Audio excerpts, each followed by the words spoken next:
So good evening and welcome to our study of the Life Divine. Tonight we open chapter 27, the sevenfold chord of being, which first appeared in October of 1916, but which was probably written in the middle of September, about this time. Sri Aurobindo has made some significant additions to this chapter and inserted a clarifying or constellating word here and there. For instance, he has taken the opening citation again and expanded it. Originally, it was just a fragment taken from this hymn in the Rig Veda, from the first mandala, the famous 164th hymn. This was the fifth verse. And he printed in the aria, "The all-knowing gods have woven wide 7 threads to make this weft." Now you can see that he's taken basically the whole of the fifth verse, the Rik, and he's translated in this way: "In the ignorance of my mind, I ask of these steps of the gods that are set within. The all-knowing gods have taken the infant of a year, and they have woven about him 7 threads to make this weft." The infant of a year is a calf, symbolizing a cosmos which has been born and which will grow and expand as it grows. But 7 threads signifying, symbolically, all the worlds that are contained within this calf, which will find their natural expression as he lives.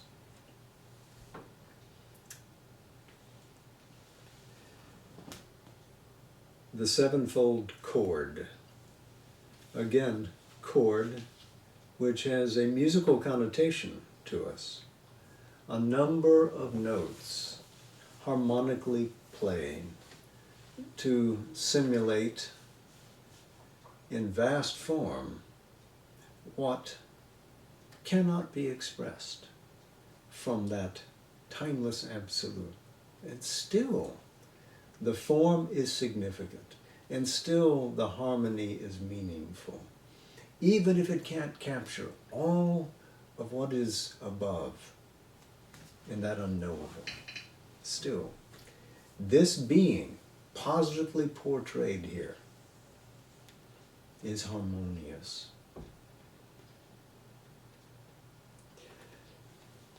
And now you'll see as we go through, this is a wonderful piece of architecture that Sri Aurobindo has written here.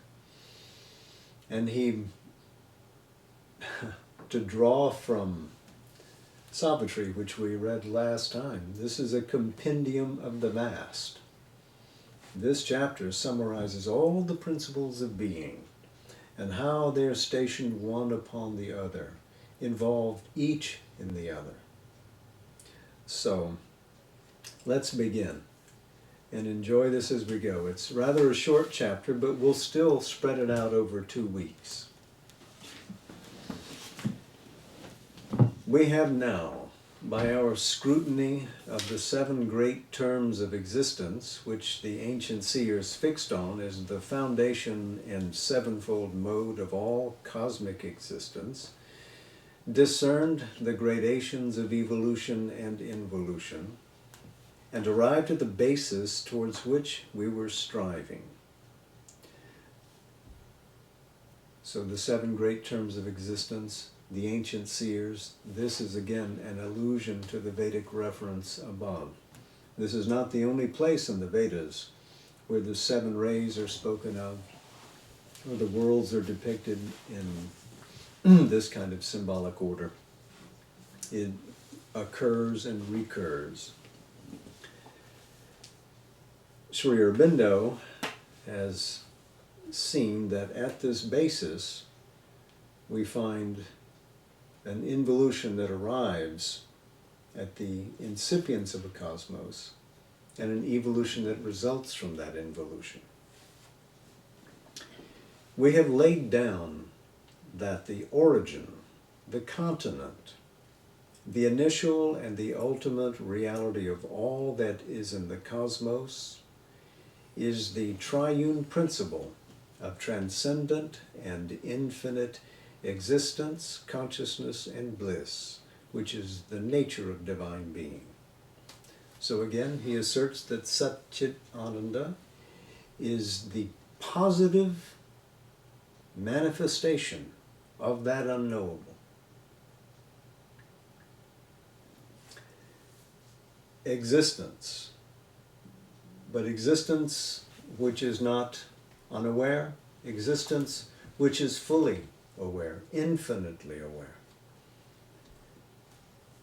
A bliss which is borderless, which is unmitigated, which we can only describe in the negative because nothing positive can stick to it, because it is an absolute self-experience of the absolute within its infinite consciousness. Consciousness, he writes, has two aspects: illuminating and effective, state and power of self-awareness, and state and power of self-force. So consciousness is not simply a passive witnessing. Consciousness is full awareness, but it is also filled with power. He continues, by which being possesses itself, whether in its static condition or in its dynamic movement. So it is always possessed in its awareness. It is never lost in the movement. When it is wrapped in stasis, unmoving, it is not limited only to that. And when it releases itself into movement, it is not engrossed to the point of self-oblivion.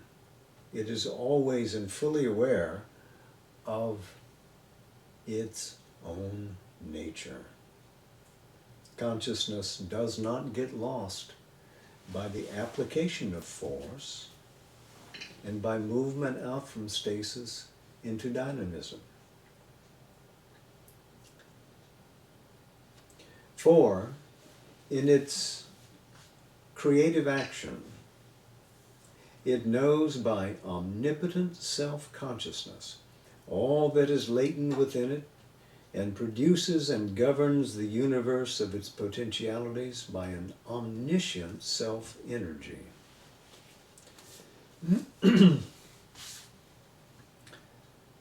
So its self-awareness is also self-productive.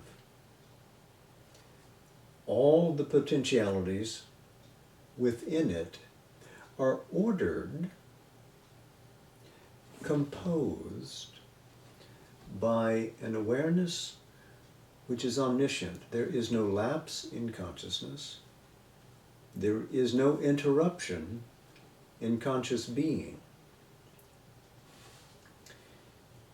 This creative action of the all-existent has its notice in the fourth, the intermediate principle of supermind or real idea, in which a divine knowledge, one with self-existence and self-awareness, and a substantial will, which is in perfect unison with that knowledge, because it is itself in its substance and nature that self-conscious, self-existence, dynamic in illumined action, develop infallibly the movement and form and law of things in right accordance with their self-existent truth and in harmony with the significances of its manifestation.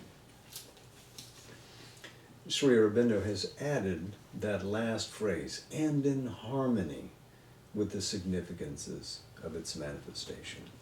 And the movement he has described as infallible, also a word which he has added, because here he's describing the action of this organ of knowledge will, which we call the supermind, which is in oneness with Satchitananda. He says that this all existent, this being which we call consciousness, existence, bliss, has a notice. A notice is a knot or a knob or a lump. It means that here, at this point, something appears. So in this infinite existence, consciousness, and bliss appears this notice. And through this notice comes all else into being. The infinite potential, the conscious support, and the all-supporting bliss come into expression through that. But it is self-conscious. It is a self-existence. And the law of its movement, because it is built on consciousness and knowledge, is infallible and results only in the harmonious expression of itself. It establishes an order within its own being, in which things shall be done, because it pleases it to be so, and because it is in accord with the nature of truth. Those orderings become, in a sense, the regnant laws operating within the supramental conscious being. So all is a harmony, all is ordered. There is no irregularity, there is no disharmony, there is no imperfection. The infinite has not been lost in the self-expression of the supermind. He goes on. The creation depends on and moves between the biune principle of unity and multiplicity. It is a manifoldness of idea and force and form, which is the expression of an original unity. And it is an eternal oneness, which is the foundation and reality of the multiple worlds and makes their play possible. So this oneness from which all comes does not lose its oneness, its singularity in being, because it manifests itself in infinite, variegated ways. It remains unified.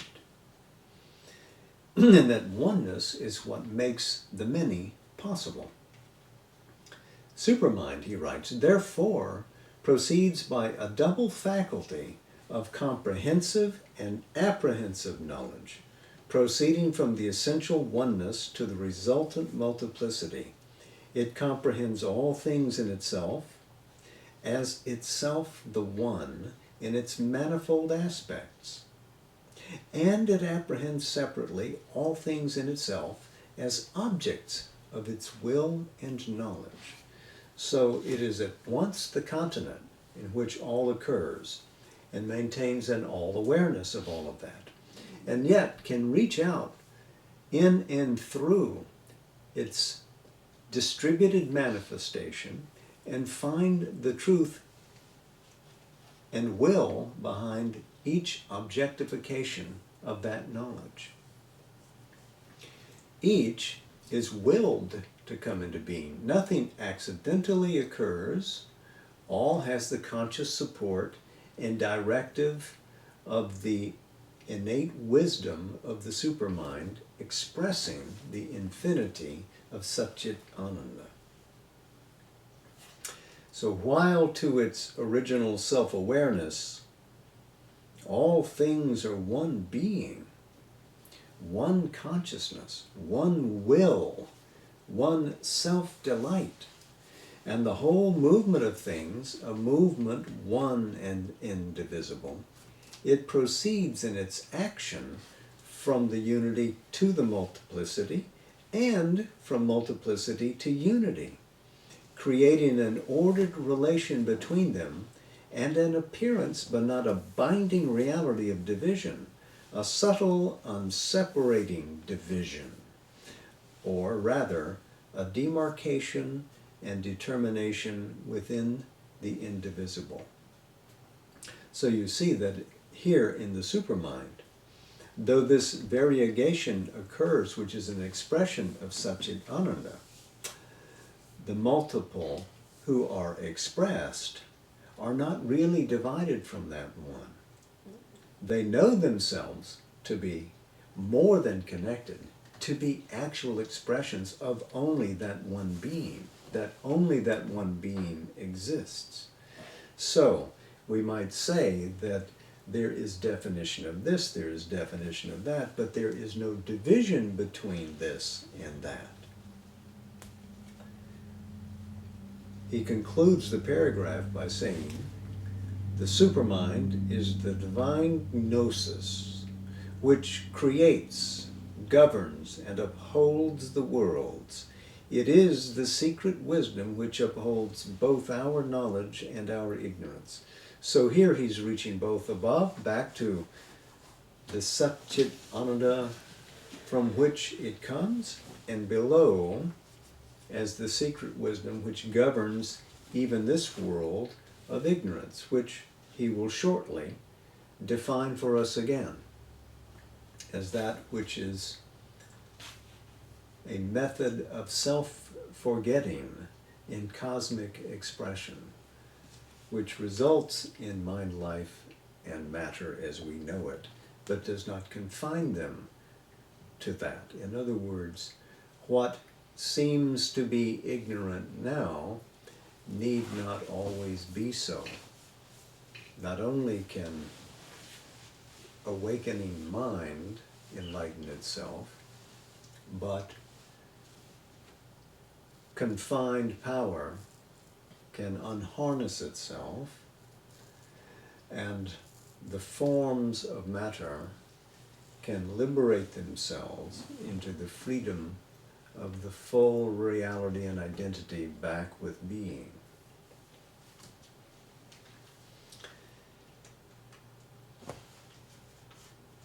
So far then, he's described Satchit Ananda, existence, consciousness, bliss, and the nature of the supraliminal manifestation of Satchit Ananda. He continues, we have discovered also that mind, life, and matter are a triple aspect of these higher principles, working so far as our universe is concerned, in subjection to the principle of ignorance, to the superficial and apparent self-forgetfulness of the one in its play of division and multiplicity. And this is what ignorance means, simply self-forgetfulness. We get lost in the division, in the multiplicity, we forget the one from which we come. At least that kind of self-forgetfulness is possible to the mind, not to the supramental, but to the mind. There can be this self-enclosure in a particular form, in a particular pursuit. Really, he says, these three are only subordinate powers of the divine quaternary. Mind is a subordinate power of supermind, which takes its stand in the standpoint of division, actually forgetful here of the oneness behind, though able to return to it by re-illumination from the supramental. So mind is, in a sense, a faculty of the supermind meant to support the principle of division so that distribution occurs, gets lost in that distribution, but is capable of re-illumination or rejoining the supramental action and play through the supramental, re-illumination from the supramental.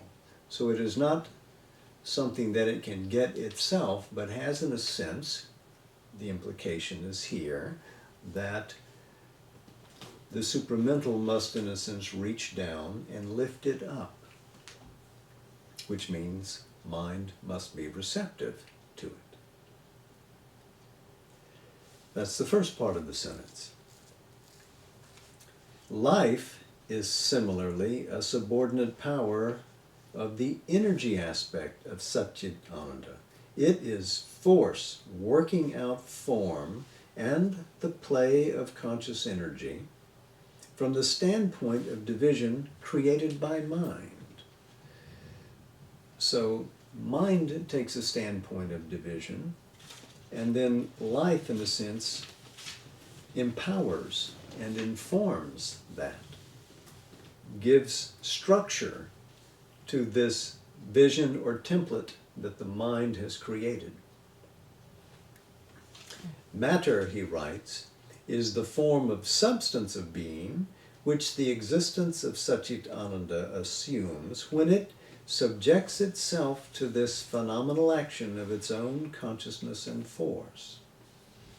So when substance says, yes, I will agree to this, then it is formed into this manner. It assumes this form of substance. It is not locked into it. So we have seen then that Sat, Chit, and Supermind have distributed themselves as matter, life, and mind. He writes, in addition, there is a fourth principle which comes into manifestation at the nodus of mind, life, and body, that which we call the soul. Again, a nodus where mind, life, and body meet. There is a knot. There is this knob. What is it?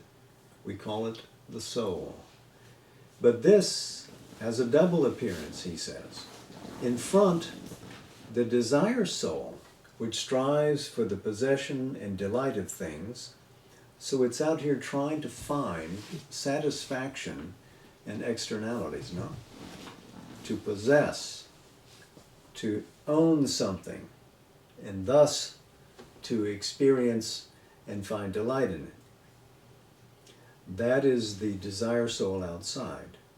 And behind, and either largely or entirely concealed by the desire soul, the true psychic entity, which is the real repository of the experiences of the spirit.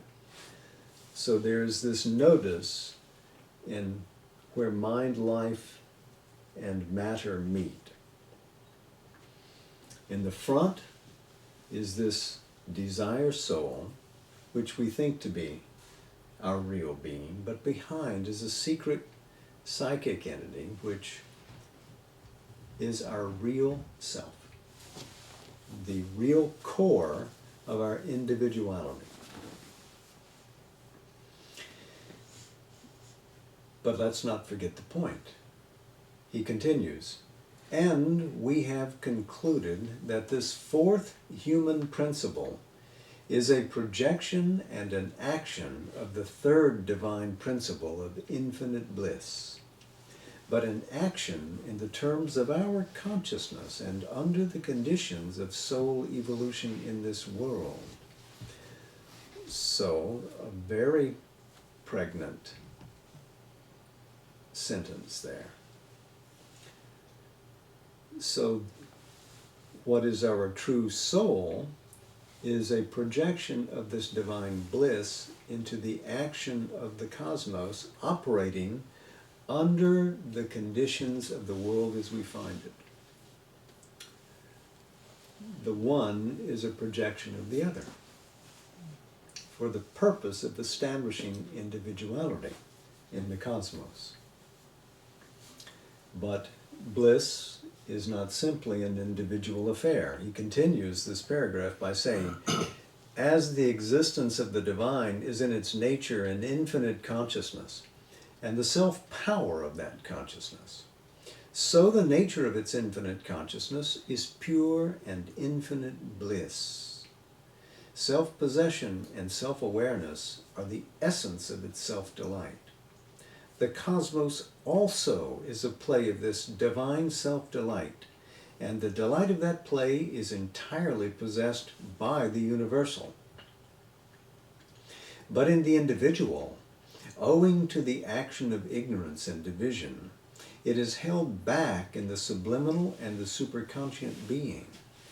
On our surface it lacks and has to be sought for, found, and possessed by the development of the individual consciousness towards universality and transcendence.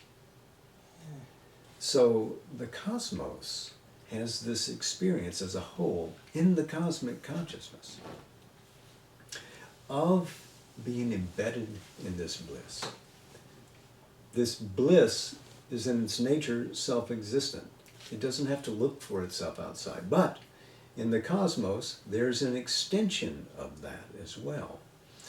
But in our being, since as individuals we are working according to the conditions of the ignorance, it is lost to us in our surface existence. In the way we normally meet life, we don't find it, so we're looking for it. We're looking for satisfaction here. We're looking for it there. We're looking for happiness.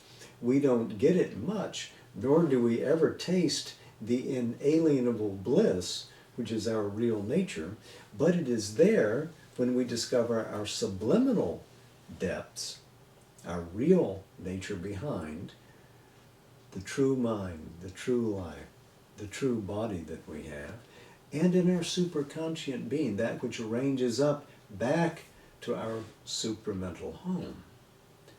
In these places, we have access to those seas of bliss as they are expressed on every plane of being. But in the surface, we do not, and it's good because it keeps us moving. We are restless and always trying to find it. So we have to keep growing. We have to keep moving forward. We must keep evolving until we can experience that bliss and become captives of it.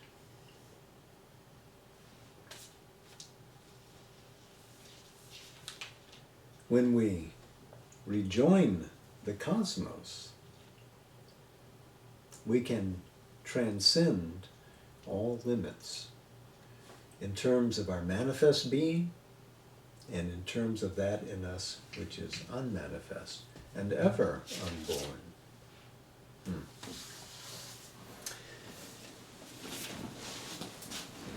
We may therefore, if we will, pose 8 principles instead of 7. And then we perceive that our existence is a sort of refraction of the divine existence in inverted order of ascent and descent, thus ranged: existence, matter; consciousness, force, life; bliss, psyche; supermind, mind. The divine descends from pure existence through the play of consciousness, force, and bliss, and the creative medium of supermind into cosmic being. We ascend from matter through a developing life, soul, and mind, and the illuminating medium of supermind towards the divine being. So we see here the telescoping of Satchit Ananda through the creative supramental into cosmic being, in a sense, occluding or burying itself behind the veil of matter. And we ascend back from matter, first through life, then through an emerging psychic presence, then through mind, and what illuminates them all, the supermind, towards divine being. So this is an important sentence because it shows you that soul, as soon as life is here, begins to manifest itself, begins to take charge and drive the enginery upwards towards the goal. Because these 7 principles of existence, matter, life, mind, Ananda, Chit, Sat, are all meant to be experienced by this questing soul, which is the principle of bliss, stationed to support the cosmos, but also articulating itself through every growing individual. Every spark of bliss arcs upwards, but carries all with it as it grows, leaves nothing behind.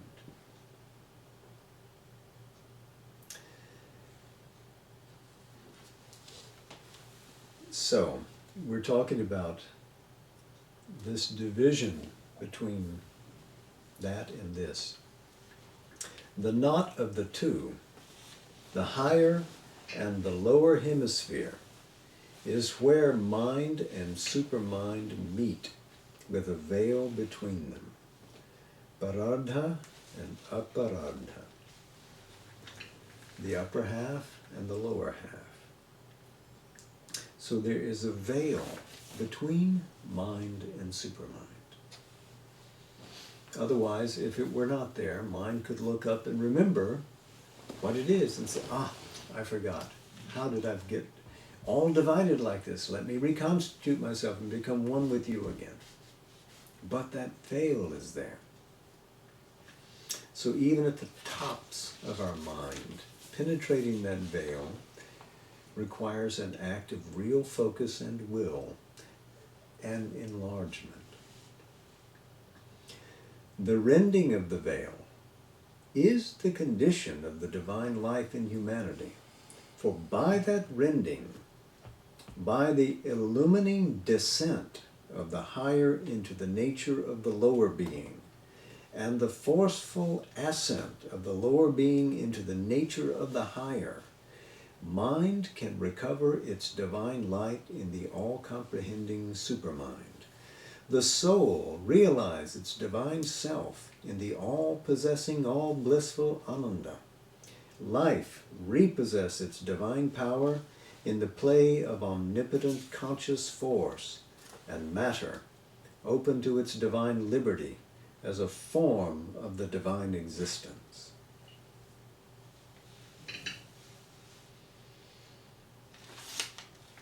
The rending results in the liberation, then, of all nature, all the planes of involved being. It requires that step, that conscious ascent of the mind as articulated in the human into that region of supramental light, which is governed by harmony, governed by unity.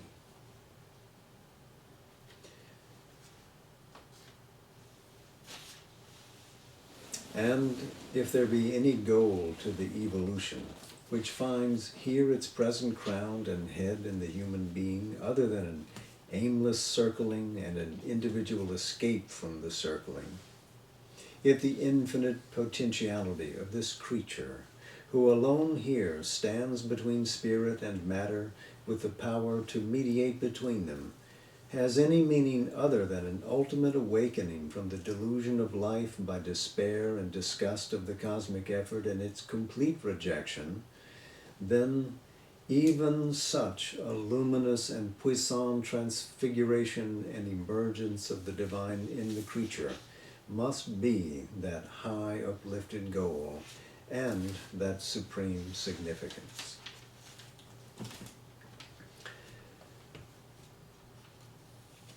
So, if our current difficulties in the cosmos are all that we get, and this is an aimless circle,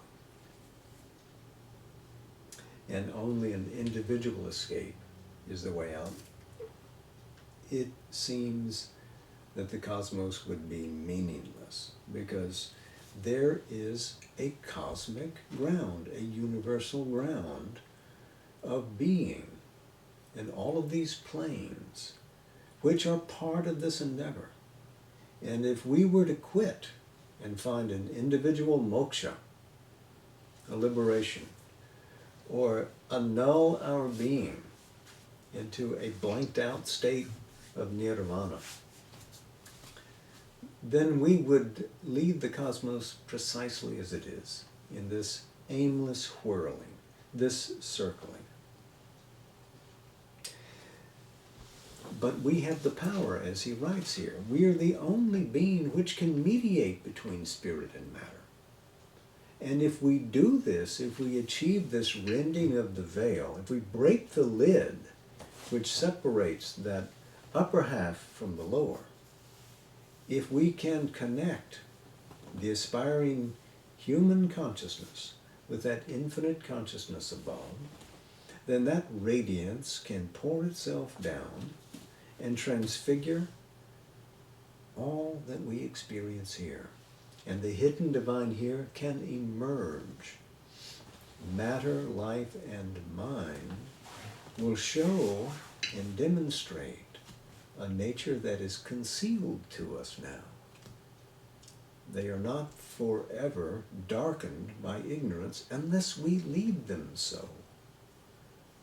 But in us, that powerful impulse to exceed ourselves is that divine will which pushes us forward, first through desire and ego, and then finally through an awakened soul, to complete this quest.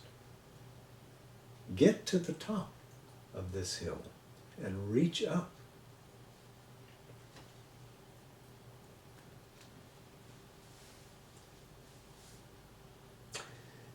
He continues, but before we can turn to the psychological and practical conditions under which such a transfiguration may be changed from an essential possibility into a dynamic potentiality, we have much to consider. For we must discern not only the essential principles of the descent of Satchitananda into cosmic existence, which we have already done, but the large plan of its order here, and the nature and action of the manifested power of conscious force, which reigns over the conditions under which we now exist. In other words, we have to grasp what is the ultimate plan. What is the order of emergence? And we have to understand what our current condition is better. So there are coming considerations, which means, what do we do to achieve this higher consciousness? But first, we have to take stock of where we are and where we're going before we talk about the how. At present, what we have first to see is that the 7 or the 8 principles we have examined are essential to all cosmic creation and are there manifested or as yet unmanifested in ourselves in this infant of a year.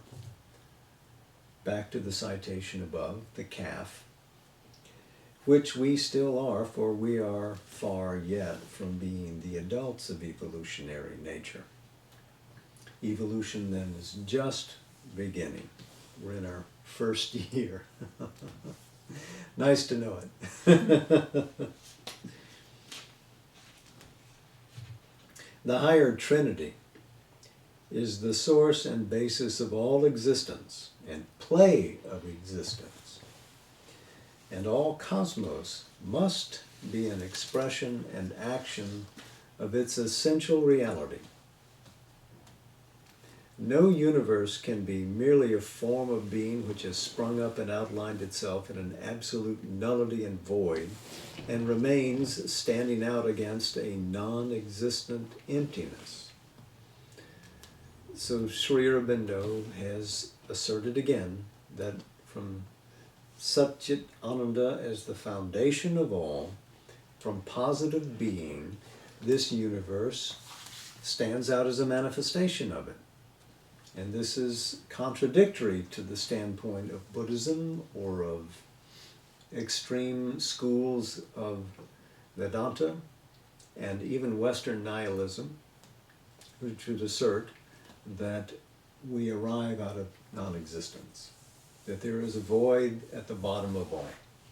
He utterly rejects that notion. He continues, it must be either a figure of existence within the infinite existence, who is beyond all figure, or it must be itself the all existence. In fact, when we unify ourself with cosmic being, we see that it is really both of these things at once. That is to say, it is the all-existent figuring himself out in an infinite series of rhythms in his own conceptive extension of himself as time and space. Moreover, we see that this cosmic action, or any cosmic action, is impossible without the play of an infinite force of existence, which produces and regulates all these forms and movements.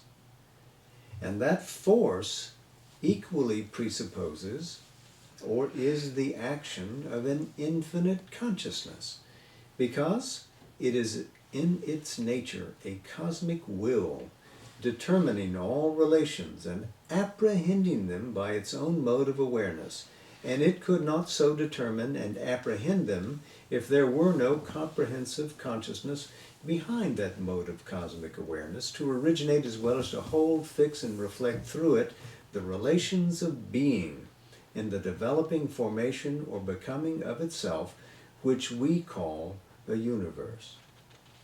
So here he has set the table and said, existence is both of these things, an infinite existence above and beyond all, and all existence, which figures itself here.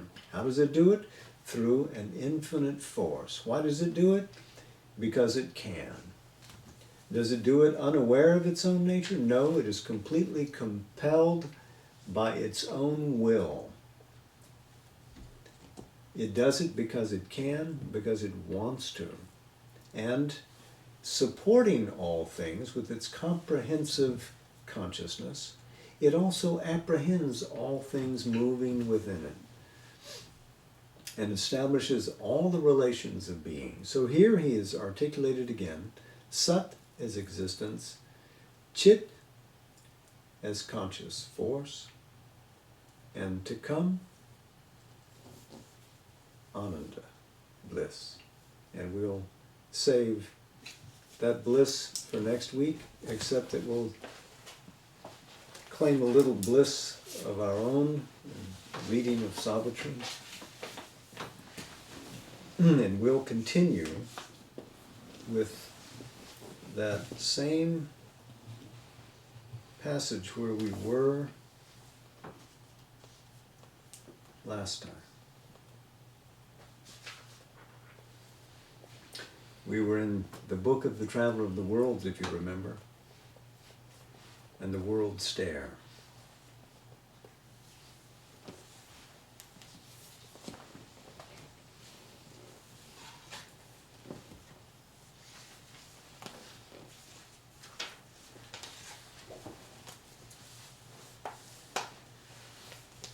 Once in the vigil of a deathless gaze, these graves have marked her giant downward plunge, the wide and prone leap of a Godhead's fall. Our life is a holocaust of the Supreme. The great world mother by her sacrifice has made her soul the body of our state. Accepting sorrow and unconsciousness, divinity's lapse from its own splendors wove the many-patterned ground of all we are. An idol of self is our mortality. Our earth is a fragment and a residue. Her power is packed with the stuff of greater worlds, and steeped in their color lusters, dimmed by her drowse. An atavism of higher births is hers. Her sleep is stirred by their buried memories, recalling the lost spheres from which they fell. Unsatisfied forces in her bosom move. They are partners of her greater growing fate and her return to immortality. They consent to share her doom of birth and death. They kindle partial gleams of the all and drive her blind, laborious spirit to compose a meager image of the mighty whole. The calm and luminous intimacy within approves her work and guides the unseeing power. His vast design accepts a puny start. An attempt, a drawing half done, is the world's life. Its lines doubt their concealed significance. Its curves join not their high intended close. Yet some first image of greatness trembles there, and when the ambiguous crowded parts have met the many-toned unity to which they moved, the artist's joy shall laugh at reason's rules. The divine intention suddenly shall be seen. The end vindicate intuition's sure technique. A graph shall be of many meeting worlds, a cube and union crystal of the gods. A mind shall think behind nature's mindless mask. A conscious vast fill the old dumb brute space.